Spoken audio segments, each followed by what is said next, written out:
ሰላም ደናችሁ ደህና ናችሁ? ዛሬ ደግሞ በጣም የሚጣፍጥ ቆንጆ ዳቦ አሰራር ይዤላችሁ መጥቻለሁ። እንደምትወዱት ተስፋ አደርጋለሁ። ወደ አሰራሩ እንሂድ። መጀመሪያ ሳህናችን ላይ 500 ግራም ወይም ደግሞ ግማሽ ኪሎ ፍርኖ ዱቄት እንጨምራለን። መሃሉ እንደዚህ ከፈት ካደረግነው በኋላ አንድ የውሃ ብርጭቆ ሞቅ ያለ ወተት፣ አንድ የሾርባ ማንኪያ ስኳር እና አንድ ከግማሽ የሾርባ ማንኪያ እርሾ አድርገን እንዲያዋህደነው 5 ደቂቃ እንጠብቃለን። ከዛ አንድ የሻይ ማንኪያ ጨው፣ አንድ ሲኒ ዘይት የአትክልት ዘይት እናደርጋለን። እንቁላል እንጨምራለን። አንድ እንቁላል ሙሉውን እንጨምራለን። አንድ እንቁላል ደግሞ አስኳሉን አስቀምጠን ለበኋላችን ፈሳሹን ብቻ ሊጡ ላይ እንጨምራለን።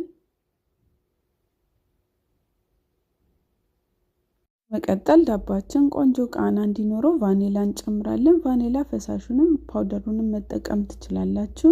አንድ ላይ እንደዚህ አዋህደን ዱቄት እንዳስፈላጊነቱ እየጨመርን ለስለስ አድርገን እናቦካና 45 ደቂቃ ሸፍነን እናስቀምጣለን። ከ45 ደቂቃ በኋላ የምንዳምጥበት ቦታ ላይ እንደዚህ ዱቄት እንነሰንሳለን። ሊጣችንን እናውጣና እንዳምጣለን። ዱቄት ከስር ካላደረጋችሁ ሊጡ ለስለስ ያለ ስለሆነ እንዳይጣበቅባችሁ ነው የሚያስፈልገው። በጣም ቀጭን ሳይሆን በጣም ወፍራም ሳይሆን መካከለኛ አድርገን ከዳመጥን በኋላ ቅቤ የገበታ እንቀባለን። ከፈለግን ዘይት መቀባት እንችላለን። ከዛ ጥቁር አዝሙድ ለጣዕም እናደርጋለን። እንደዚህ ጥቅልል እናደርገዋለን። ጥቁር አዝሙዱን ከመነስነሳችን በፊት በእጃችን እሽት ብናደርገው ቆንጆ ነው። በደንብ ቃናው ይወጣል። እንደዚህ ጥቅልል እናደርገዋለን። ጫፉን ወደ ውስጥ እናስገባዋለን እንዳይፈታ። ከዛ እንደዚህ እንዳምጣዋለን። በዚህ መልኩ ከዳመጥን በኋላ ባትራችንን ቅቤ የገበታ ወይም ደግሞ ዘይት ቀብተን ዱቄት ከላይ ነስንሰን እናዘጋጃለን እንዳይዘብን። ከፈለጋችሁ ደግሞ የኦቭን ወረቀት መጠቀም ትችላላችሁ። እዛ ሊጣችንን ባትራችን ላይ እናዞራለን። ከድነነው ለ15 ደቂቃ እናስቀምጠዋለን። ከ15 ደቂቃ በኋላ ሊጡ ድጋሚ ትንሽ ኩፍ ሲል የቀድም ያስቀመጥነውን እንቁላል ላይ ትንሽ ወተት ጨምረን እንደዚህ ካዋሃድን በኋላ ሊጣችንን እንቀባዋለን።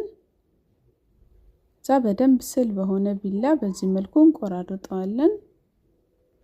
ኦቨናችንን ቀድመን በ180 ዲግሪ ሴልሺየስ እናሞቀዋለን።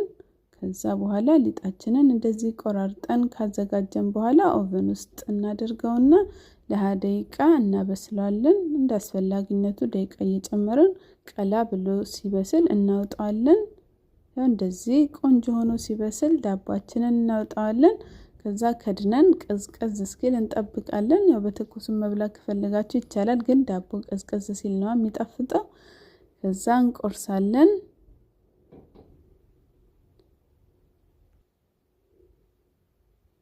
ያው ውስጡ ይሄንን ይመስላል። ክፍልፍል ያለ ደስ የሚል ዳቦ ነው። የቫኒላውና የጥቁር አዝሙዱ ቃና በጣም ደስ ይላል። እንዳልኳችሁ የገበታ ቅቤ ግዴታ አይደለም መጠቀም፣ ዘይት መጠቀም ትችላላችሁ። እናንተም ቤታችሁ ሰርታችሁ ሞክሩት። ስለተከታተላችሁን ከልብ አመሰግናለሁ። አስተያየታችሁን ጻፉልኝ። ቪዲዮን ከወደዳችሁት ላይክ፣ በሌላ ስራ ቪዲዮ ድጋሚ እስከምንገናኝ ቻው።